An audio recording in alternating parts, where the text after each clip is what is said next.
생멸이 있다라는 것은 여기에서 얘기하는 것처럼 번뇌와 업에 속박된 상황에서 괴로움의 현실이 그렇게 드러날 뿐이에요. 그 현실이, 괴로움의 현실이 중생들의 현실로 그렇게 현상으로 드러나는 거죠. 그 괴로움의 현실이 없는 건 아니에요, 중생들의 입장에서는. 그러니까 그거는 있죠. 그런데 그것이 깨달음의 입장에서 보면 뭐예요? 그 착각이라는 거예요.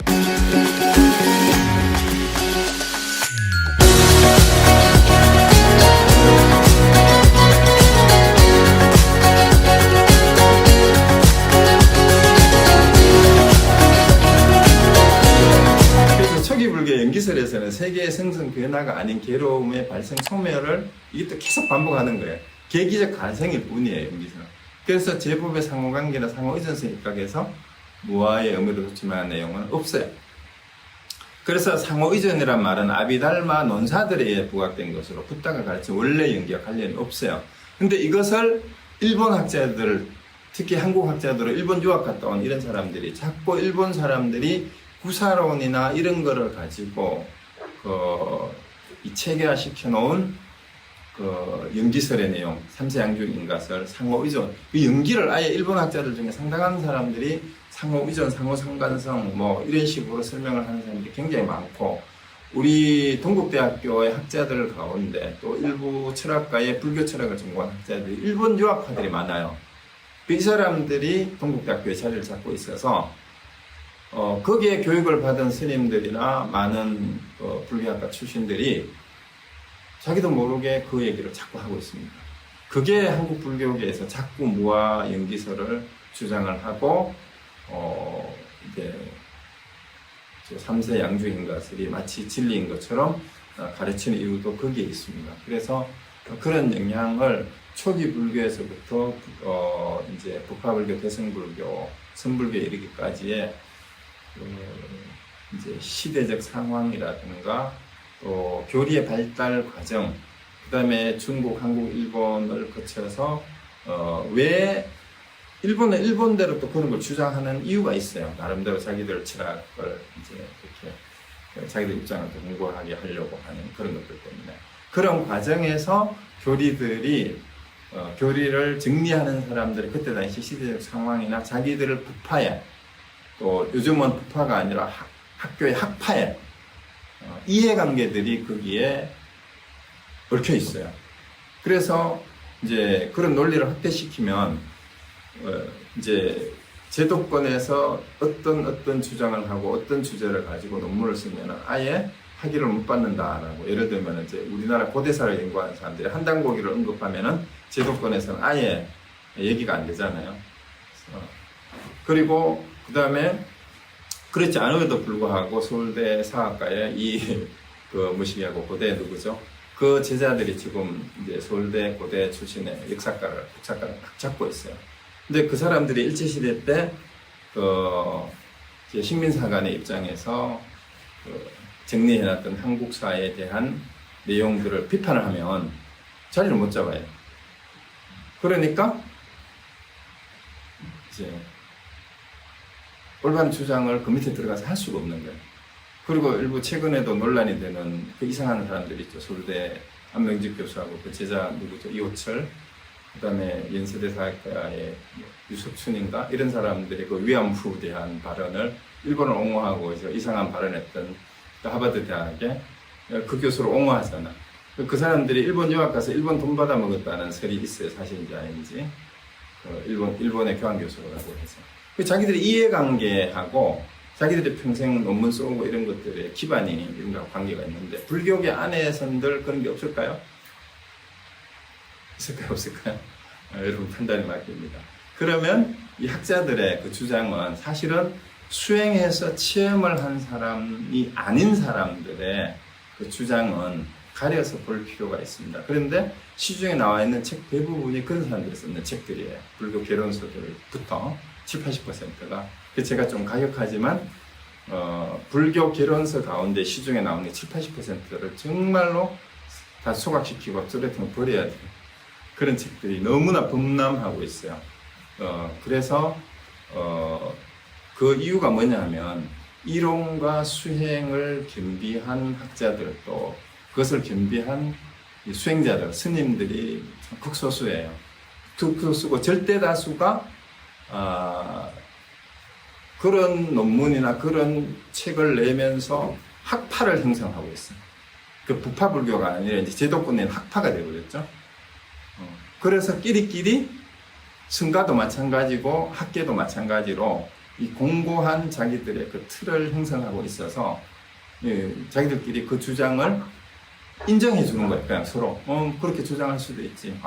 그 새로운 아이디어야. 그러니까 새로운 아이디어니까 좋은 논문이 되는 거예요. 근데 그게 참 웃기는 거죠. 그래서 이 제도권에서 얘기가 되고 있는 이 삼중 인가설을 하고 관계되는 내용이나 무아윤회 논쟁이 굉장히 이러한 아주 불교 수행과 관계없는 정말 희론들의 내용을 많이 담고 있다라는 점을 사실은 염두에 두고 책을 읽어보시면 좋을 것 같아요. 차라리 논설은 보지 말고 경전을 그냥 보세요. 그래야 해설서들이 가지고 있는 왜곡된 해석을 차라리 안 따라가고 잘 모르더라도 경전을 자꾸 읽어보는 게 더 좋을 수도 있어요. 자기가 직접 이해하는 게 되니까. 그래서 이제 삼세 양조인가설처럼 부파불교 일부 주장은 부처님의 중도 사상을 완전히 망각하고 있는 그런 게 많아요. 물론 부파불교의 논서가 이제 발지론이나 아빠의 대비바사론이나 또 구사론, 청정도론이 불교 교리를 체계화하고 대승불교에도 엄청 영향을 미쳤어요. 그것 때문에 대승불교의 이론도 나왔어요. 그렇지만 일부에 굉장히 이제 오해를 하게 할 수 있는 왜곡된 부분이 많은데 그 왜곡을 바로잡기 위해서 반야사상가들이나 유식사상가들이 그 부파불교를 소승이라고 폄하하면서까지 비판을 했던 겁니다. 그 대표적인 저서가 바로 이제 2세기에 살았던 용수 나가르주나죠. 나가르주나가 쓴 중론의 대지도론이 바로 그런 거라고 할 수 있어요. 이때부터 시작된 대승불교 운동이 바로 그 부처님 초기의 연기 사상과 중도 사상이 부파불교에 특히 설일체 이후에 와서 굉장히 많이 왜곡됐다. 그래서 이것을 바로 잡아야 된다라는 운동이 대승불교 운동이라고 할 수 있어요. 그래서 이 교리사적인 측면에서 봐야 돼요. 그래서 이 대승불교 운동에 대한 설명도 무슨 그 불탑 신앙설이라든가 뭐 대중부에서 뭐 영향을 받았다라든가 이런 여러 가지 설들이 있어요. 근데 사실은 그런 것들이 다 맞지 않고 일부만 얘기할 뿐이고 저는 교리의 사상학적인 측면에서 봤을 때는 바로 부파불교의 이러한 무아와 윤회에 대한 또 이 무아설에 대한 왜곡된 주장들을 극복하려는 이 사상 논쟁이 사상 투쟁이 오히려 대승불교를 낳았다라고 보는 쪽이 맞지 않을까 싶어요. 그리고 그 외곽을 형성한 게 이제 그 대중들의 그 불탑신앙 운동이라든가 또 한편으로 그 불탑신앙은 기복신앙으로 가버리잖아요.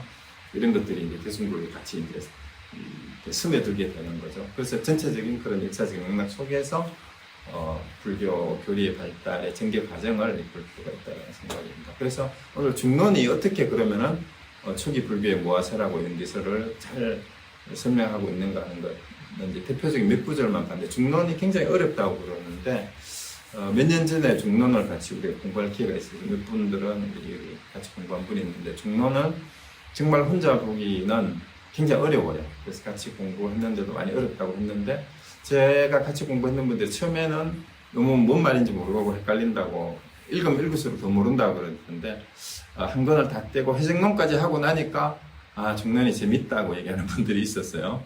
재밌다라는 거는 이해가 됐다는 얘기예요.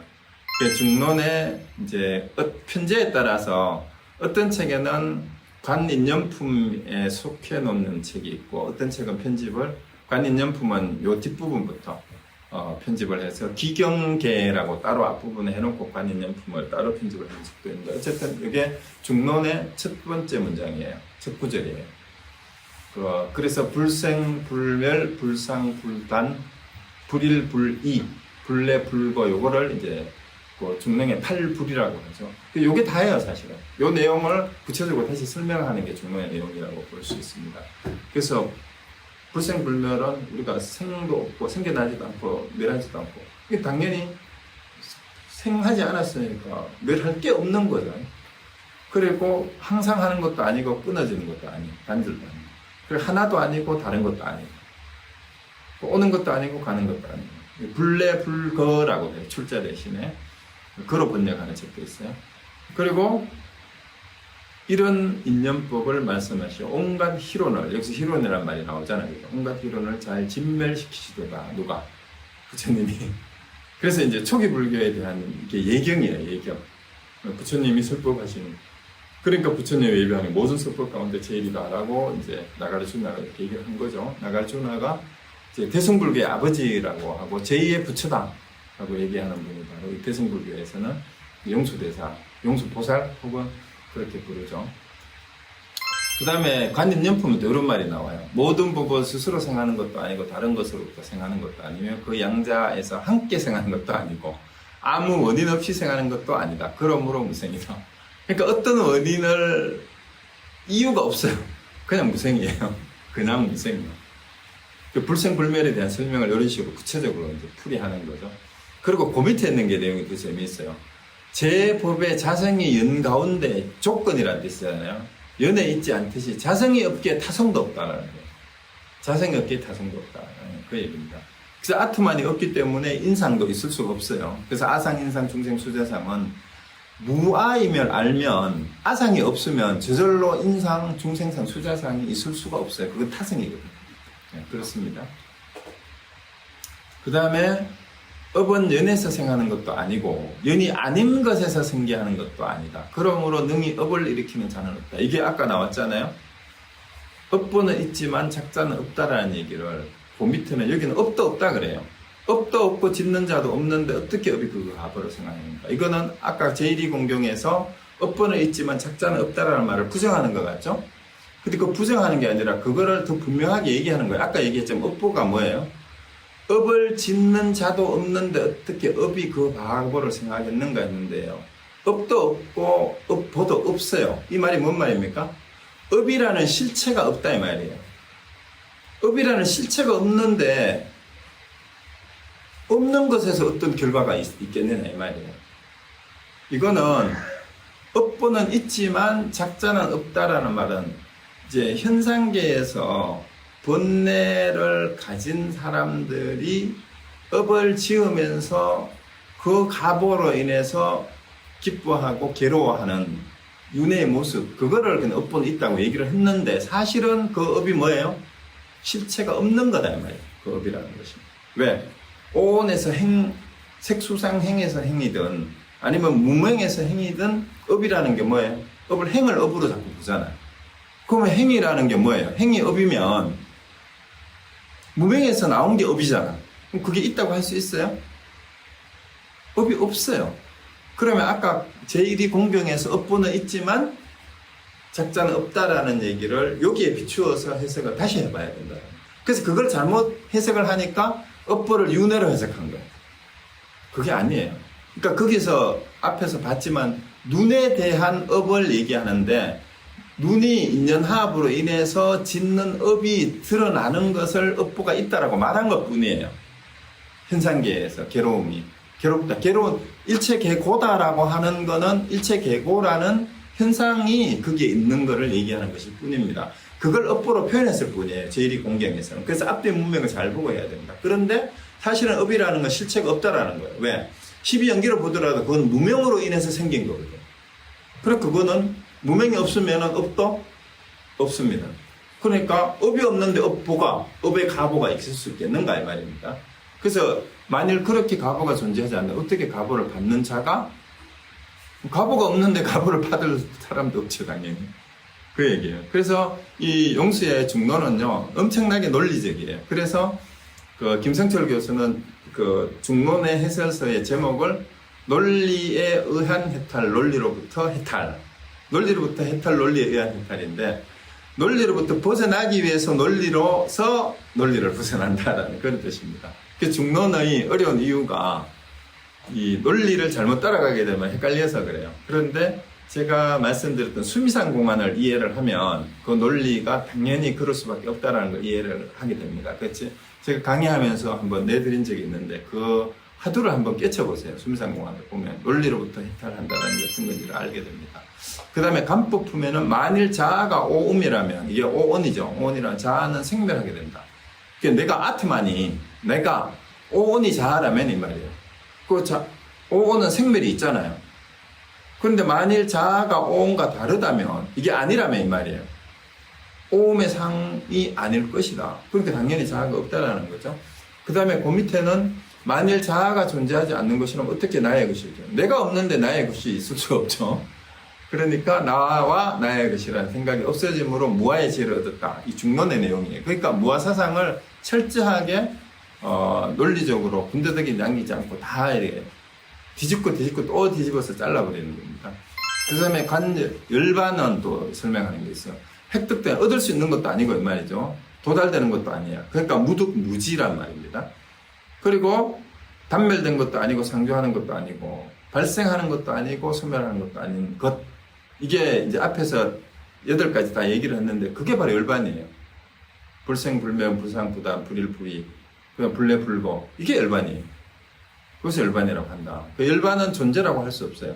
존재라면 노사의 모습을 띠고 뭐뭐가 있다면 뭐뭐가 존재하는 순간 시공간 개념이 개입이 되잖아요.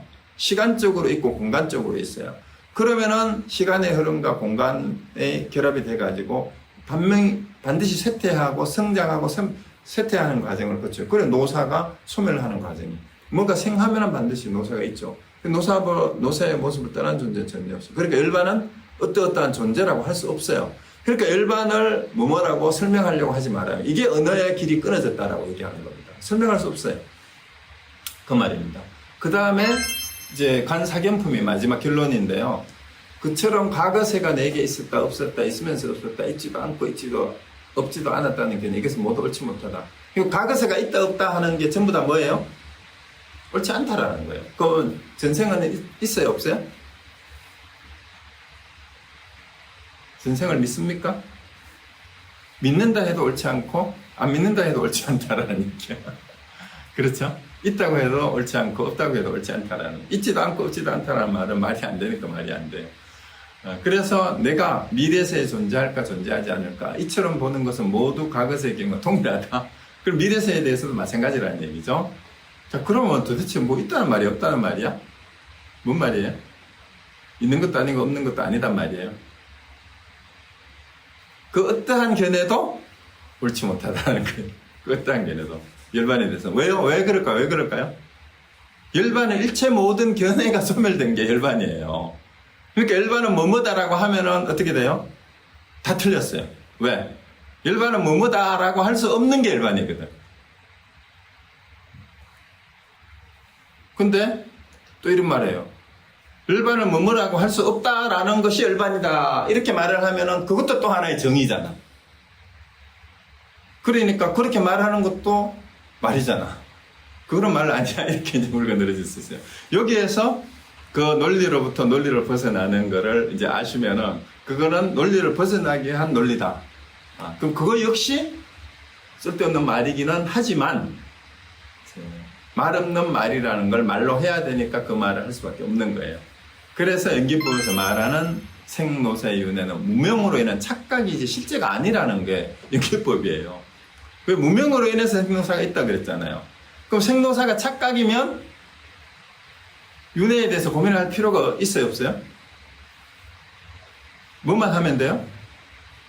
착각에서 벗어나기만 하면 돼. 착각을 내려놓고 꿈에서 깨어나기만 하면 된다 이 말이에요. 그래서 불교 공부와 수행의 목표는 생사윤회를 벗어나거나 초월하는 게 아닙니다. 생사윤회는 초월할 수 없어요. 왜?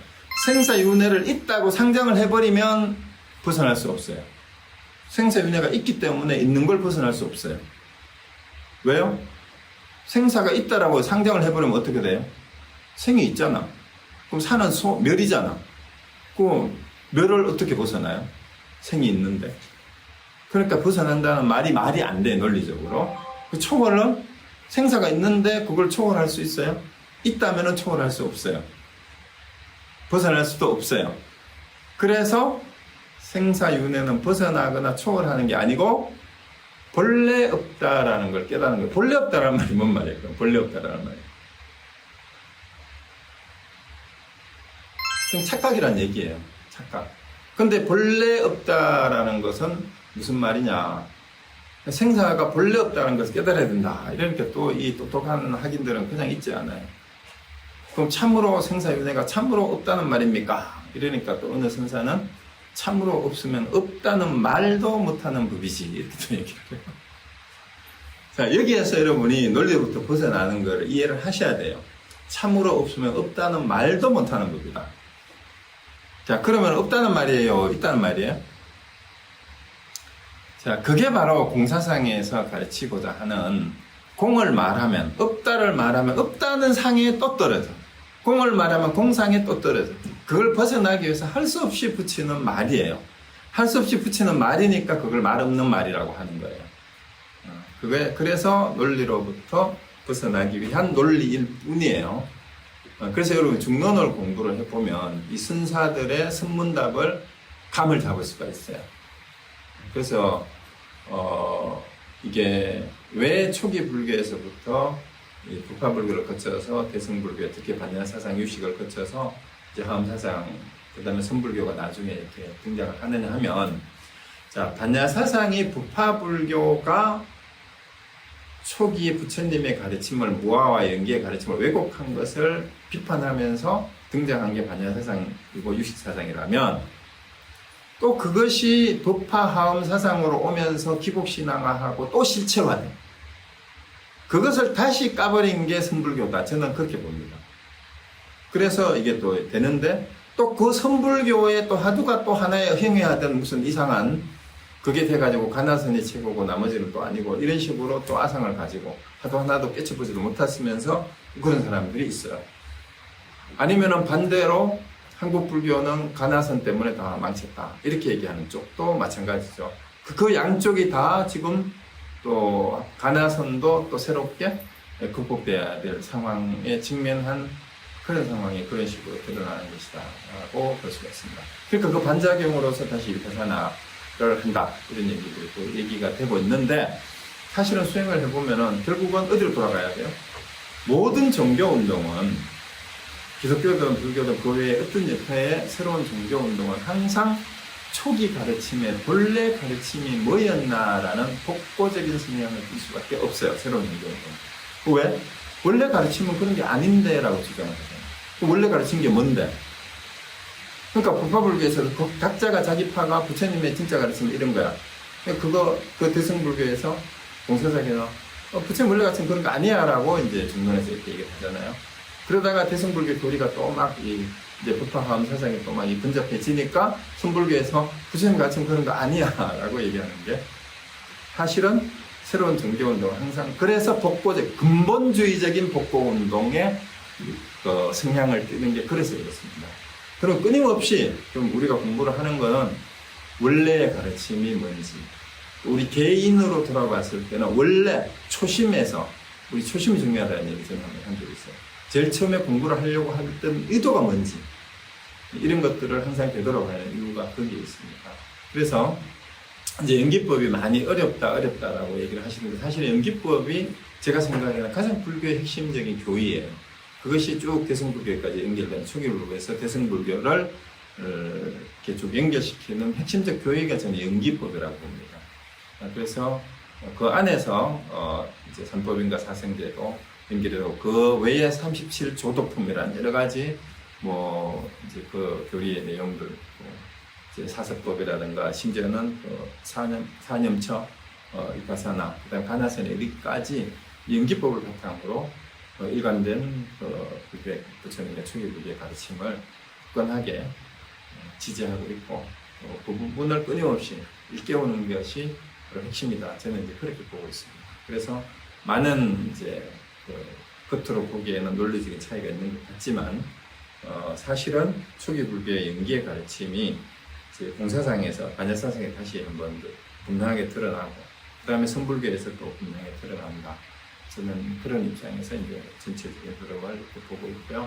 오늘 연기법은 여기서 마치고 다음 시간에는 이제 경전의 결집과 부파불교에 대한 내용을 정리를 하고, 이제 이어서 반야사상, 유식사상, 부파, 가음사상, 그리고 선불교 이 정도만 하고, 한국 불교에 대해서 조금 이렇게 그렇게 해서 전체적인 이 개론을 이어가고 마칠까 이렇게 생각 중입니다. 이상 오늘 강연 제가 마치겠고요. 혹시 질문하실 거 있으면 다른 코멘트나 말씀하실 거 있으면 해주시면 되겠습니다.